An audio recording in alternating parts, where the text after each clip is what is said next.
Welcome to the Bible in a Year, Old and New Testament Bible Reading Plan for 2025, Audio Edition.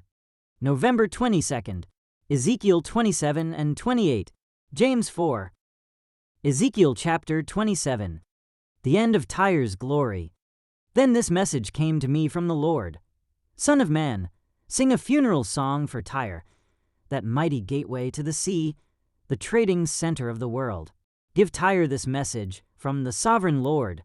You boasted, O Tyre, my beauty is perfect. You extended your boundaries into the sea. Your builders made your beauty perfect. You were like a great ship, built of the finest cypress from Sinir.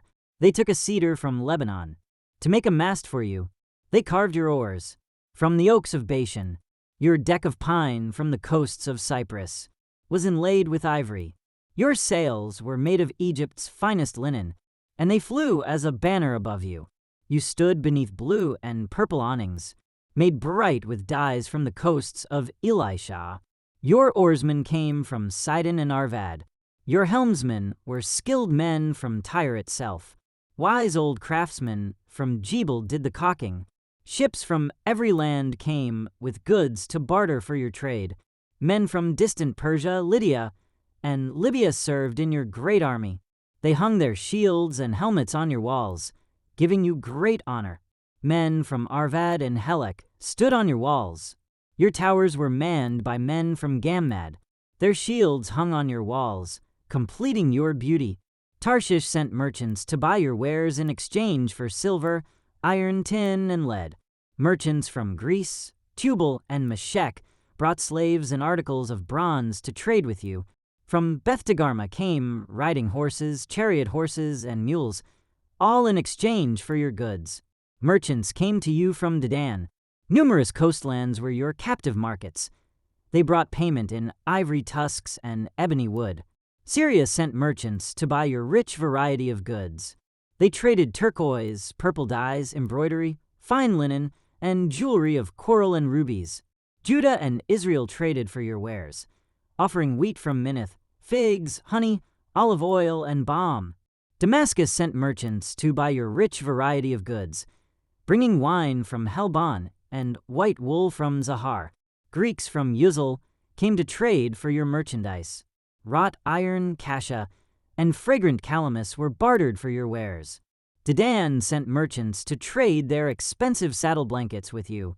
The Arabians and the princes of Kedar sent merchants to trade lambs and rams and male goats in exchange for your goods. The merchants of Sheba and Ramah came with all kinds of spices, jewels, and gold in exchange for your wares. Haran, Cana, Eden, Sheba, Ashur, and Kilmad came with their merchandise too. They brought choice fabrics to trade, blue cloth, embroidery, and multicolored carpets rolled up and bound with cords. The ships of Tarshish were your ocean caravans. Your island warehouse was filled to the brim.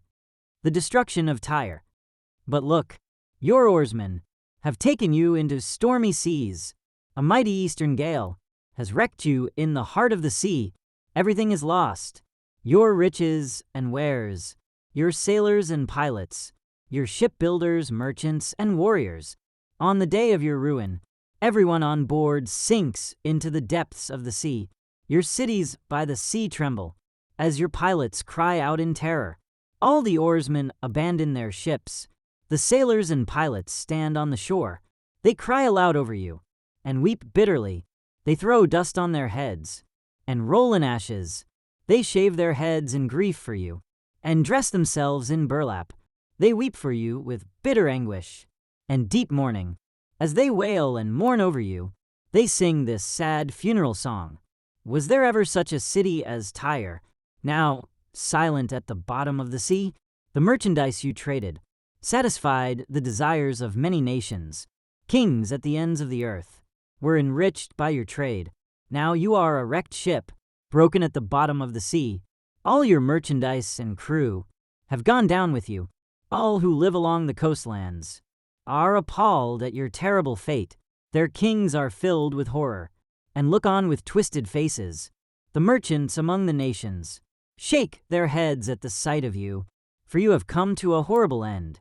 and will exist no more. Ezekiel chapter 28. A message for Tyre's king.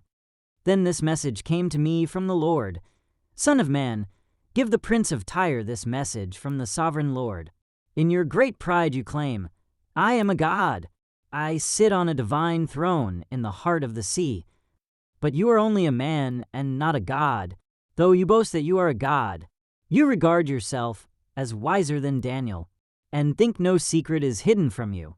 With your wisdom and understanding you have amassed great wealth, gold and silver for your treasuries. Yes, your wisdom has made you very rich, and your riches have made you very proud. Therefore, this is what the sovereign Lord says. Because you think you are as wise as a god, I will now bring against you a foreign army, the terror of the nations. They will draw their swords against your marvelous wisdom and defile your splendor. They will bring you down to the pit, and you will die in the heart of the sea, pierced with many wounds. Will you then boast, I am a god? To those who kill you, to them you will be no god, but merely a man. You will die like an outcast, at the hands of foreigners.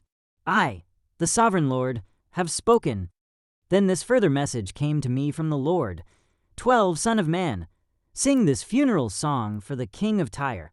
Give him this message from the sovereign Lord. You were the model of perfection, full of wisdom and exquisite in beauty. You were in Eden, the garden of God. Your clothing was adorned with every precious stone. Red carnelian, pale green peridot, white moonstone, blue-green beryl, onyx, green jasper, blue lapis lazuli, turquoise, and emerald, all beautifully crafted for you, and set in the finest gold. They were given to you. On the day you were created, I ordained and anointed you as the mighty angelic guardian. You had access to the holy mountain of God and walked among the stones of fire. You were blameless in all you did, from the day you were created until the day evil was found in you. Your rich commerce led you to violence, and you sinned. So I banished you in disgrace from the mountain of God. I expelled you, O mighty guardian, from your place among the stones of fire. Your heart was filled with pride because of all your beauty. Your wisdom was corrupted by your love of splendor.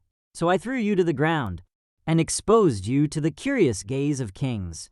You defiled your sanctuaries with your many sins and your dishonest trade.